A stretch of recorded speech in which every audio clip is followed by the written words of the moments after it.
ಹರಿ ಓಂ ಗುರುಭ್ಯೋ ನಮಃ. ಆತ್ಮೀಯರು ನಮಸ್ಕಾರ. ಆತ್ಮೀಯರೇ, ನಾವೀಗ ಗುರುಬಲ, ಗುರು ಬದಲಾವಣೆಯ ಫಲ ಏನು, ಈ ಒಂದು ಗುರುಬಲ ಅಥವಾ ಗುರು ಬದಲಾವಣೆಯ ಫಲ ಅನ್ನುವಂತಹದ್ದನ್ನು ತಿಳ್ಕೊಳ್ಳೋಣ. ನೋಡಿ, ಗುರುಬಲ ಅನ್ನುವಂತಹದ್ದು, ಗುರು ಬದಲಾವಣೆ ಆಗುವಂತಹದ್ದು ಎಲ್ಲೂ ಕೂಡ ಪ್ರತಿ ವರ್ಷ ನಡೀತಾ ಇರ್ತಕ್ಕಂತಹದ್ದು. ವೈಜ್ಞಾನಿಕವಾಗಿ ಗುರು ಗೋಚಾರದಲ್ಲಿ ಸಂಚಾರ ಮಾಡುವಾಗ ಯಾವ್ಯಾವ ರಾಶಿಯಲ್ಲಿ ಸಂಚಾರ ಮಾಡ್ತಾ ಇರ್ತಾನೆ, ಆಗ ಯಾವ ರಾಶಿಯವರಿಗೆ ಏನು ಫಲ ಕೊಡುವಂತಹದ್ದು ಗುರುವಿನ ಸ್ಥಿತಿ ಇರುತ್ತೆ ಅನ್ನುವಂತಹದ್ದು ಬಹುಮುಖ್ಯವಾಗಿ ನಾವು ತಿಳ್ಕೊಳ್ಳುವಂತಹದ್ದಿದೆ.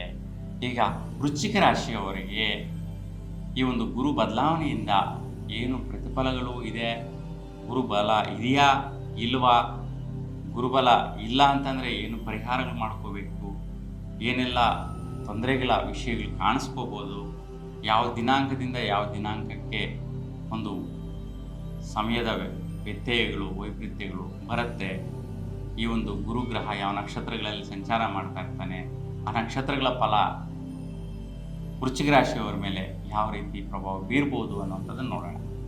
ನೋಡಿ, ದಿನಾಂಕ 14 ಮೇ 2025ರಿಂದ 2026ನೇ ವರ್ಷ ಜೂನ್ 1ನೇ ತಾರೀಕುವರೆಗೂ ಈ ಒಂದು ಗುರುಗ್ರಹ ನಿಮ್ಮ ರಾಶಿಯಿಂದ ಅಷ್ಟಮ ಸ್ಥಾನ ಅಂದರೆ ಮಿಥುನ ರಾಶಿಯಲ್ಲಿ ಸಂಚಾರ ಮಾಡ್ತಾನೆ. ಹಾಗಾಗಿ ಅಷ್ಟಮ ಸ್ಥಾನದಲ್ಲಿ ಈ ಒಂದು ಗುರು ಸಂಚಾರದಿಂದ ಇಷ್ಟೋ ದಿನ ನಿಮಗೆ ಗುರುಬಲ ಇತ್ತು. ಏಕೆಂತಂದರೆ ನಾವು ಗುರು ಹಿಂದಿನ ವರ್ಷದಲ್ಲಿ ಫಲಾಫಲಗಳು ಹೆಂಗೆ ಕೊಟ್ಟಿದ್ದಾನೆ, ಈಗ ಬರುವಂತಹ ಮುಂದಿನ ವರ್ಷಗಳಲ್ಲಿ ಹೆಂಗಿರುತ್ತೆ ಅನ್ನೋದನ್ನು ಗಮನಿಸ್ಕೋಬೇಕಾಗಿರುತ್ತೆ. ಹಾಗಾಗಿ ಈ ಒಂದು ಮೇ 14ಕ್ಕೆ ಮುಂಚೆ 1 ವರ್ಷಗಳಿಂದ ಪರಿಪೂರ್ಣವಾದಂತಹ ಗುರುಬಲ ವೃಶ್ಚಿಕ ರಾಶಿಯವರಿಗೆ ಇತ್ತು. ಹಾಗಾಗಿ ಒಳ್ಳೆ ರೀತಿಯ ಪ್ರತಿಫಲಗಳು, ವಿದ್ಯಾರ್ಥಿಗಳಿಗೆ ಫಲ, ಫೈನಾನ್ಷಿಯಲ್ ಸ್ಟೇಟಸಲ್ಲಿ ಒಳ್ಳೆಯ ಫಲ, ದಂಪತಿಗಳಿಗೆ ಸುಖ ಪ್ರಾಪ್ತಿ ಯೋಗಗಳು ಇವೆಲ್ಲ ಕೂಡ ಚೆನ್ನಾಗಿ ಅನುಕೂಲಿಸಿರುತ್ತೆ. ಈಗ ಬದಲಾಗ್ತಾ ಇರ್ತಕ್ಕಂತಹ ಗುರು ಅಷ್ಟಮಕ್ಕೆ ಹೋಗ್ತಾ ಇದ್ದಾನೆ.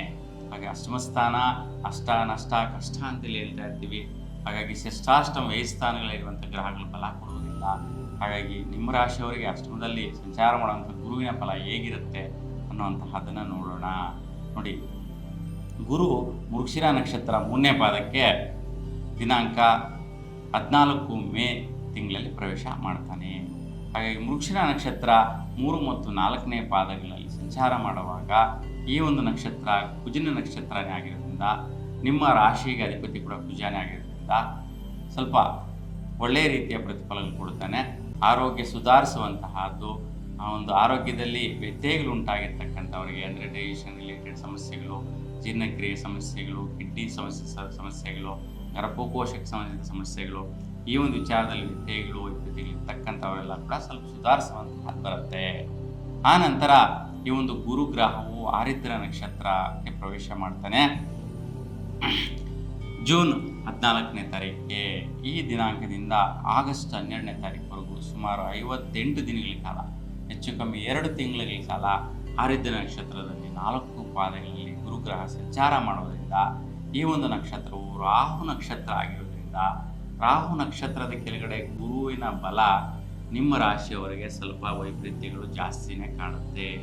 ಯಾವ ವಿಚಾರಗಳೆಲ್ಲಪ್ಪ ಅಂತಂದರೆ, ನಿಮ್ಮ ಮನೆ ಕಡೆ ಸಮಸ್ಯೆಗಳು, ಅಂದರೆ ನಿಮ್ಮ ಮನೆ ಕಡೆ ಅಂತಂದರೆ ನಿಮ್ಮ ದಾಯಾದಿ ಸಂಬಂಧಿಗಳಲ್ಲಿ ಸ್ವಲ್ಪ ಆರೋಗ್ಯ ಸಮಸ್ಯೆಗಳಿರ್ತಕ್ಕಂಥವರಿಗೆ ಮತ್ತಷ್ಟು ಆರೋಗ್ಯ ತೊಂದರೆ ಜಾಸ್ತಿ ಆಗುವಂತಹದ್ದು, ಹಾಸ್ಪಿಟಲ್ ಟ್ರೀಟ್ಮೆಂಟ್ ಜಾಸ್ತಿ ಆಗುವಂತಹದ್ದು, ಮತ್ತು ಅಡಚಣೆಗಳು ವೈಪರೀತ್ಯಗಳಿಂದ ಅವರಿಗೆ ಆಯುಷ್ ಕ್ಷೀಣಿಸುವಂತಹದ್ದು, ಅವಘಡಗಳಾಗುವಂಥ ಸಾಧ್ಯತೆ ಜಾಸ್ತಿ ಇರುತ್ತೆ.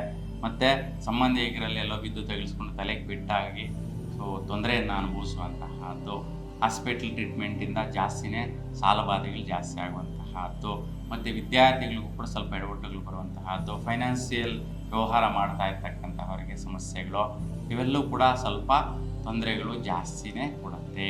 ಏಕೆಂತಂದರೆ ಇಲ್ಲಿ ರಾಹು ನಕ್ಷತ್ರದಲ್ಲಿ ಗುರು ಸಂಚಾರ ಆಗೋದ್ರಿಂದ ಸ್ವಲ್ಪ ಚಾಂಡಾಲ ಯೋಗ ಉಂಟಾಗುತ್ತೆ.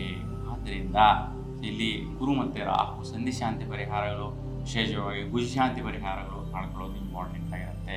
ಸೊ ನಿಮ್ಮ ಜಾತಕಗಳಲ್ಲಿ ಕೂಡ ಪರಿಶೀಲಿಸಬೇಕಾಗಿರುತ್ತೆ. ಏಕೆಂತಂದರೆ ನಿಮ್ಮ ಜಾತಕದಲ್ಲಿ ಕುಜ, ಗುರು, ರಾಹು ಯಾವ ಸ್ಥಾನದಲ್ಲಿ ಇರ್ತಕ್ಕಂತಹದ್ದು, ಲಗ್ನದಿಂದ ಆಗಿರ್ಬೋದು, ರಾಶಿಯಿಂದ ಆಗಿರ್ಬೋದು, ಯಾವ ಸ್ಥಾನದಲ್ಲಿ ಸಂಚಾರ ಮಾಡ್ತಿದ್ದಾನೆ, ಅದರ ಪ್ರಕಾರ ಕೂಡ ಈ ಒಂದು ತಿಳಿಸಿರ್ತಕ್ಕಂಥ ವಿಚಾರಗಳು ಎಷ್ಟು ಪ್ರಮಾಣದಲ್ಲಿ ತೊಂದರೆ ಕೊಡಬಹುದಾಗಿರುತ್ತೆ ಅನ್ನುವಂಥದ್ದನ್ನು ನೀವು ಗಮನಿಸುವಂತಹದ್ದಿರುತ್ತೆ.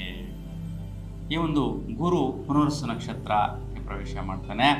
ಈ ಒಂದು ಆಗಸ್ಟ್ 12ರ ನಂತರ ಪುನರ್ವಸು ನಕ್ಷತ್ರದಲ್ಲಿ 1, 2, 3ನೇ ಪಾದಗಳಲ್ಲಿ ಸಂಚಾರ ಮಾಡುವಾಗ ಈ ನಕ್ಷತ್ರ ಗುರುವಿನ ನಕ್ಷತ್ರ ಆಗಿದ್ದರಿಂದ ಮತ್ತೆ ಈ ಎಲ್ಲ ಹೇಳಿರ್ತಕ್ಕಂಥ ತೊಂದರೆಗಳು, ಅವಘಡಗಳು, ಅಡಚಣೆಗಳು ಇವೆಲ್ಲ ಕೂಡ ಸ್ವಲ್ಪ ಸುಧಾರಿಸ್ಕೊಳ್ಳುವಂಥ ಸ್ಥಿತಿ ಬರುತ್ತೆ, ಬದಲಾಗುವಂಥ ಸ್ಥಿತಿ ಬರುತ್ತೆ, ಅನುಕೂಲಗಳನ್ನು ಪಡೆಯುವಂಥ ಸ್ಥಿತಿಗಳು ಬರುತ್ತೆ. ಯಾಕೆಂತಂದರೆ ಈ ನಕ್ಷತ್ರ ಗುರುವಿನ ನಕ್ಷತ್ರ ಆಗಿರೋದ್ರಿಂದ ಗುರುವಿನೇ ಆ ನಕ್ಷತ್ರದ ಒಂದು ಬಲ ಪರಿಪೂರ್ಣವಾಗಿ ಕೊಟ್ಬಿಡ್ತಾನೆ. ಹಾಗಾಗಿ ಯಾರೋ ಒಂದು ಸಪೋರ್ಟ್ ಮಾಡ್ದಂಗೆ ಇರುತ್ತೆ. ಅಂದರೆ ಮರುಭೂಮಿಯಲ್ಲಿ ನೀರು ಕೊಟ್ಟಾಗ ಎಷ್ಟು ಸಂತೃಪ್ತಿ ಸಿಗುತ್ತೆ ಅಲ್ವಾ, ಆ ರೀತಿಯ ಒಂದು ಅನುಕೂಲಗಳನ್ನು ಕೊಡುವಂತಹ ಸ್ನೇಹಿತರು, ಮಿತ್ರರು, ಸಹಚರರು, ಬಂಧುಗಳು ನಿಮ್ಮನ್ನು ಒಂದು ಕೈ ಹಿಡಿಯುವಂತಹದ್ದು ಈ ಸಮಯದಲ್ಲಿ ಸಿಗುತ್ತೆ. ಇನ್ನು ಈ ಒಂದು ಪುನರ್ವಸು ನಕ್ಷತ್ರ 4ನೇ ಪಾದಕ್ಕೆ ಅಕ್ಟೋಬರ್ 18ನೇ ತಾರೀಕಿಗೆ ಪ್ರವೇಶ ಆಗುತ್ತೆ. ಈ ಒಂದು ಪುನರ್ವಸು ನಕ್ಷತ್ರ ಕಟಕ ರಾಶಿಯಲ್ಲಿರೋದ್ರಿಂದ ಉಚ್ಚ ಸ್ಥಾನಕ್ಕೆ ಸಂಚಾರ ಮಾಡ್ತಾನೆ. ನೋಡಿ, ಇದು ತುಂಬ ಇಂಪಾರ್ಟೆಂಟ್ ಆಗಿರುತ್ತೆ. ನೋಡಿ, ಇಷ್ಟು ದಿನಗಳ ಕಾಲ ಕಷ್ಟಗಳ ಬಗ್ಗೆ ಮಾತಾಡ್ತಾ ಇದ್ದೆ. ಈಗ ಒಂದು 47 ದಿನಗಳ ಕಾಲ ಅಂದರೆ 1.5 ತಿಂಗಳ ಕಾಲ ಬಹಳಷ್ಟು ಒಳ್ಳೆಯ ಒಂದು ಯೋಗಗಳನ್ನು ಪಡಿಬೋದು. ನೋಡಿ, ಇಷ್ಟು ದಿನ ಗುರುಬಲ ಇಲ್ಲ ಅಂತ ಹೇಳ್ತಾ ಇದ್ದೆ. ಈಗ ಗುರು ಭಾಗ್ಯಸ್ಥಾನಕ್ಕೆ ಈ 1.5 ತಿಂಗಳ ಕಾಲ ಸಂಚಾರ ಮಾಡಿ ಮತ್ತೆ ವಕ್ರಸ್ಥಿತಿಯಲ್ಲಿ ವಾಪಸ್ ಬರ್ತಾನೆ. ಹಾಗೆ ಈ ಸಮಯದಲ್ಲಿ ನೀವು ವರ್ಷದಲ್ಲಿ ಏನೇನು ಫಲಗಳು ಪಡೆಯಬೇಕು ಅವೆಲ್ಲವೂ ಕೂಡ ಪಡೆದು ಬಿಡುವಂತಹದ್ದು ಸಿಗುತ್ತೆ. ಯಾಕೆಂತಂದರೆ ನಿಮ್ಮ ರಾಶಿಯಿಂದ ಭಾಗ್ಯಸ್ಥಾನದಲ್ಲಿ ಗುರು ಉಚ್ಚ ಸ್ಥಾನದಲ್ಲಿ ಇರ್ತಾನೆ. ಹಾಗಾಗಿ ಶ್ರೇಷ್ಠವಾದಂತಹ ಫಲಾಫಲಗಳು ಸಿಕ್ಬಿಡುವಂತಹದ್ದಿರುತ್ತೆ. ಹಾಗಾಗಿ ಗುರು ಈ ಒಂದು ಪುನರ್ವಸು ನಕ್ಷತ್ರ 4ನೇ ಪಾದದಲ್ಲಿ ಅಕ್ಟೋಬರ್ 18ರಿಂದ ಡಿಸೆಂಬರ್ 5ನೇ ತಾರೀಕುವರೆಗೂ ಸಂಚಾರದಲ್ಲಿರ್ತಾನೆ. ಹಾಗಾಗಿ ಈ 1.5 ತಿಂಗಳ ಕಾಲ ಶ್ರೇಷ್ಠ ಫಲನ ನೀವು ಪಡೆಯುವಂತಹದ್ದು, ಎಲ್ಲ ವಿಷಯಗಳಲ್ಲೂ ಕೂಡ ಭಾಗ್ಯಗಳನ್ನು ಪಡೆಯುವಂತಹದ್ದು ಸಿಕ್ಬಿಡುತ್ತೆ. ಹಾಗೆ ಈ ಸಮಯನ ನೋಟ್ ಮಾಡ್ಕೊಳ್ಳಿ. ಈ ಒಂದು ಪ್ರತಿಫಲ ಕೂಡ ನಿಮಗೆ ಸಿಗುವಂತಹದ್ದು ನ್ಯಾಚುರಲ್ ಆಗಿ ಬರುತ್ತೆ. ಗ್ರಹಗಳು ಆ ರೀತಿಯ ಪ್ರತಿಫಲಗಳ ಯೋಗಗಳು, ಅವಕಾಶಗಳು, ಅನುಕೂಲಗಳು ಮಾಡಿಬಿಡುತ್ತೆ. ಡಿಸೆಂಬರ್ 5ರ ನಂತರ ಗುರು ಯಥಾಸ್ಥಿತಿ ಪುನರ್ವಸು ನಕ್ಷತ್ರ 3ನೇ ಪಾದದಲ್ಲಿ ವಕ್ರಸ್ಥಿತಿಯಲ್ಲಿ ಸಂಚಾರ ಮಾಡ್ಕೊಂಡು ಬರ್ತಾನೆ. 2026 ಜೂನ್ 1ನೇ ತಾರೀಕುವರೆಗೂ ಇರ್ತಾನೆ. ಹಾಗಾಗಿ ಇಷ್ಟು ಸಮಯದ ಕಾಲ ಪುನರ್ವಸು ನಕ್ಷತ್ರದಲ್ಲಿ ಯಥಾಸ್ಥಿತಿ ವಕ್ರಸ್ಥಿತಿಯಲ್ಲಿದ್ದು ಮತ್ತೆ ಮುಂದುವರಿತಾನೆ. ಹಾಗಾಗಿ ಮಿಥುನ ರಾಶಿಯಲ್ಲಿ ಇರುವಂಥ ಈ ಸಮಯದಲ್ಲಿ ಕೂಡ ಮತ್ತೆ ಶುಭವಾದಂಥ ಫಲಗಳನ್ನು ಸಾಧಾರಣ ಮಟ್ಟಿಗೆ ಕೊಟ್ಕೊಂಡು ಹೋಗ್ತಾನೆ. ಸೊ ಒಟ್ಟಿನಲ್ಲಿ ಅಷ್ಟಮ ಸ್ಥಾನದಲ್ಲಿ ಇರೋದ್ರಿಂದ ನೀವು ಒಂದು ದತ್ತಾತ್ರೇಯ ಸ್ವಾಮಿಗೆ ವಿಶೇಷವಾಗಿ ಈ ಒಂದು ಕಡಲೆಯ ಒಂದು ನೈವೇದ್ಯ ಪ್ರಸಾದವನ್ನು ಒಂದು ನೈವೇದ್ಯ ಮಾಡಿ ಅಲ್ಲಿ ಭಕ್ತಾದಿಗಳಿಗೆ 21 ದಿನಗಳ ಕಾಲ ಈ ವರ್ಷದಲ್ಲಿ ಹಂಚೋದ್ರಿಂದ ಶ್ರೇಷ್ಠವಾದ ಫಲಾಫಲಗಳನ್ನ ಪಡಿಬೋದಾಗಿರುತ್ತೆ. ಹಾಗಾಗಿ ನೀವೆಲ್ಲರಿಗೂ ಕೂಡ ಒಂದು ಗುರು ನೀವಿನ ಒಂದು ಅನುಕೂಲಗಳಾಗಲಿ ಅಂತ ದತ್ತಾಶ್ರಮ ಅನುಗ್ರಹ ಸಿಗಲಿ ಅಂತ ಭಗವಂತನಲ್ಲಿ ಪ್ರಾರ್ಥಿಸ್ತಾ ಎಲ್ಲರೂ ಕೂಡ ಶುಭವಾಗಲಿ.